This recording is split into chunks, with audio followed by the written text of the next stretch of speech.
Akasbani Imphal Ngangbam Nganthoi na pau pajari ahanbada maruiba pau curfew thugaiba miyoi sing raija police na leptana phagatli ngarang su miyoi 12 phare Nongchu Bengal Vidhan Sabha Mikhal gi ahanba tangka ki ngarang vote thadakibagi sang chada 12 oikhi Tamil Nadu dana chada 35 gi sang da vote thadanakhhi amasung Lok Sabha Adyaksha Om Birla na hairi Shiksha haibasi thabak phangnaba khak natana samajda daita khangba lamchat phajaba amasung punna chawkhatminanabagi sakti leiraba pambai amani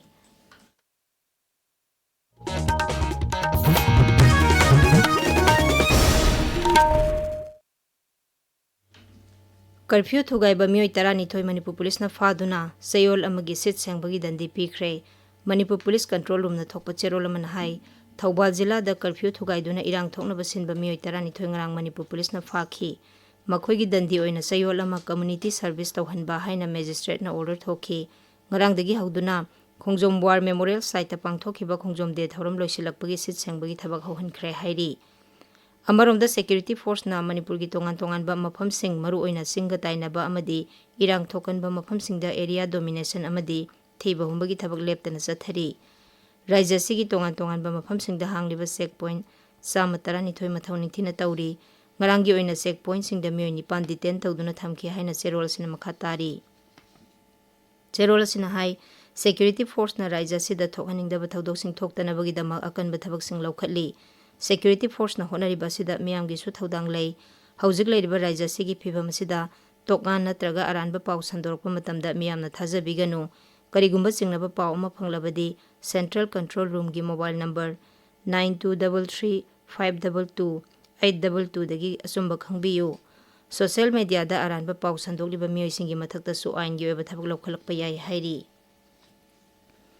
Tronglaubi thaudokka mari lenana Tongan ba dabi sing tawduna tampaki mafam singda numit mangani supna satharakhiba shutdown gi khongjang ngarang loisinkhre khongjang asina miyamgi mahausa gi punsida sauna kaiba pikhi Imphal mayol gi maruiba kaithel sing yauna dukan sing thong hangna khide lalol itika mari lenaba thabak tharam sing lepkhi lambi da passenger gari sing sen khide lanai gari sing chetpagi sang su nemkhi tongan ba mafam kya da thi lambi thingbagi khongjang sangsin khibadagi miyamgi sathok sasinda sauna kaiba thokhi Ngarang numidangi matamda tongan ba mafam singda maira rally sanakhi khongjang loi sing thoraktuna pendaba kholaw sing lawnakhi mafam kaya da khongjang loi sing na security force ka muknaba kaya thokhi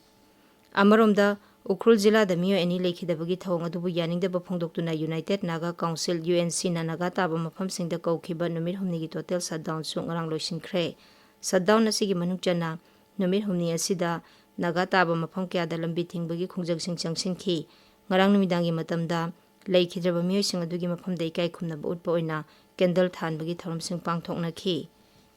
Imphal West Thaubal Kakching amasung Bisnupur Jilla da ngasi ayuk pung 5 dagi nungthil pung 5 phawba curfew komthokli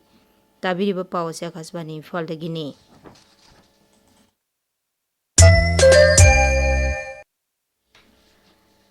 Nongchu Bengal Vidhan Sabha Mikhal gi ahanba tangka ki ngarang vote thadakhibagi sang sada 32 oikhi Tamil Nadu dana sada 35 gi sang da vote thadanakhhi hairi Tamil Nadu da ngarang punna Vidhan Sabha Kendra sani 13 da vote thadanakhhi Nongchu Bengal ngarang Vidhan Sabha Kendra sama 82 gi vote thadanakhhi vote masing Assam Kerala amasung Puducherry Vidhan Sabha yauna punna mathang thagi mari da thigani BJP lusingba amasung Griha Mantri Amit Shah na ngarang Nongchu Bengal da Mikhal ningthina pangthokhibagi damak thagatpa phongdorakli Raija dugi Hugli Jilla gi Balagar amasung Pursurada anisuba tangka ki vote khombada Sri Shah na hai ahanba tangkakta voter yamna thoroktuna vote hadariba asina Raija du da Mukhya Mantri Mamata Banerjee gi sarkar maithiragani haiba takle miyamna thasi 18 da pangthokadoriba anisuba tangka ki Mikhal da su mapung phana sagatpinaba appeal tawkhi Berhampur da pangthokpa Mikhal gi rally da Congress ki Mireb Adhir Ranjan Chowdhury na voter yamna thoroktuna vote hadabagi damak nongaiba phongdokhi Lok Sabha Adyaksha Om Birla na hairi Shiksha haibasi thabak phangnaba khaknatana samajda daita khangba lamchat phajaba amasung punna chawkhatminanabagi sakti leiraba pambai amani New Delhi da ngarang pangthokpa Kirori Mal College ki annual day gi thoromda Sri Birla na hai samajda khwaidagi sotharaba miyoi singda khudongchaba amasung chawkhatpagi kanaba phanghalaba matamda sarkara paikhatpa thorang singta sengna mai pakpa ngamle haina logani National Education Policy 2010 na leiba asigi shiksha gi lamda critical thinking amasung academic flexibility hena saukhathanduna awonba ama purakle.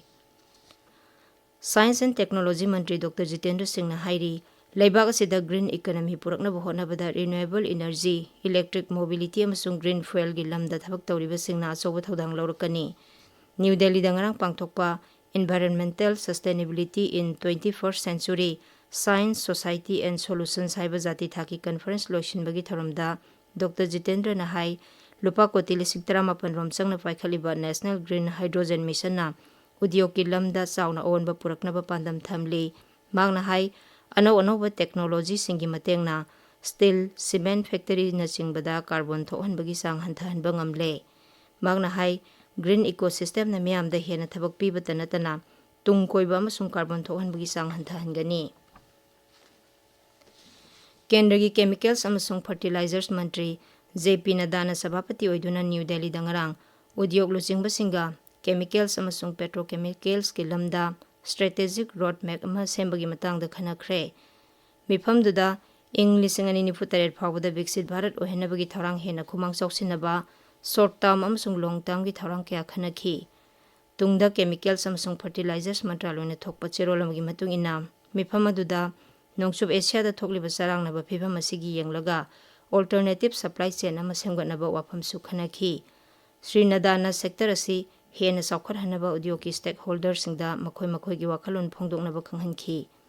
Mifamaduda chemicals amasung petrochemicals vibhag ki senior officials sing CEO kun mangarom amasung tongan ba lam singi udyog ki lusingba sing saruk yakhi. Ngasi phongba pause singi maroiba pausingi damak haujik Waikhom Chitradhani leire. Chitradhani Thagachari Nganthoi Khongjomdegi palan thorom pangthokibagi pau amadi Manipuri gi tongan mafam singda paksana jangchin khongjang jangchin kibagi pau na ngasi phong ause singi maroiba pausing oiri.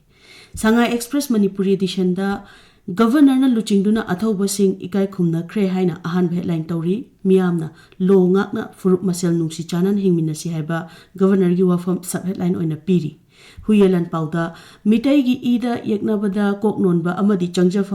changjaba yaude haiba MPCC gi President Okram Ibobi gi wafam ahan headline tawri. UNC gi total shutdown sogot pasingna kuki ani faraga police sinakre tonglokpa gari mai thadokre haiba paw sina poknafam gi ahan belamai da phongli sana laibakta punna hingmina siya daba kangbuna Manipur nungsiba ngamloi haiba MP Bimol gi wafam ahan ba lamai da phongli naharol gi thodangda warren yaudana mi fabagi ayaba pithokpa leibak miyambu singnabani haiba kokomegi luang lemagi wafam ani shuba headline tawri paw sida UAPA gi section 43A gi notification withdraw taw rights groups haiba paw amasu box item oina phongli. Manipur Mail da Khongjomde pangthokibagi paw ahanba headline tawduna phongli. People's Chronicle da Micham Singh hatkibagi mayokta naga amadi mitai punna candlelight vigil pangthokminakibagi paw ahanba lamaida phongli. Su Kadar Singh taktokadabani haiba tangkhul Nagalongi wafam Shanghai Express English edition gi ani shuba headline tawri. Hills Hornbill Express ta National Highway 202 da thokiba ambush ta lekhidraba miyoi anigi damak ngarang Senapati Jila da Kendall Thanduna Yamda Miyamna Awa Phongdokibagi paw ahanba headline tawri. Ganphu Mail da Foothills Naga Coordinating Committee na Naga taba mafam singda matam kaktana kaukiba ban amuk haukre haiba paw asi ahanba lamai da phongli. Tamenglong Times ta Iran amadi USA gi marakta leiriba ceasefire USA President Donald Trump na matam sangdokre haina ahanba lamai da phongli. Nganthoi Thagachari Chitradhani aroibada maroiba paw amuhanna curfew thugaiba miyoi sing raija police na leptana fagatli ngarang su miyoi 12 fare. Nongchu Bengal Vidhan Sabha Mikhal gi ahanba tangka ki ngarang bot thadakhibagi sang sada marphudara ni thoi oikhi. Tamil Nadu dana sada marphumanga gi sang da bot thadanakhhi. Amasung Lok Sabha Adyaksha Om Birla na hairi Shiksha haibasi thabak phangnaba khak natana samajda daita khangba lamsat phajaba amasung punna chawkhatminanabagi sakti leiraba pambai amani. Paulo Jare.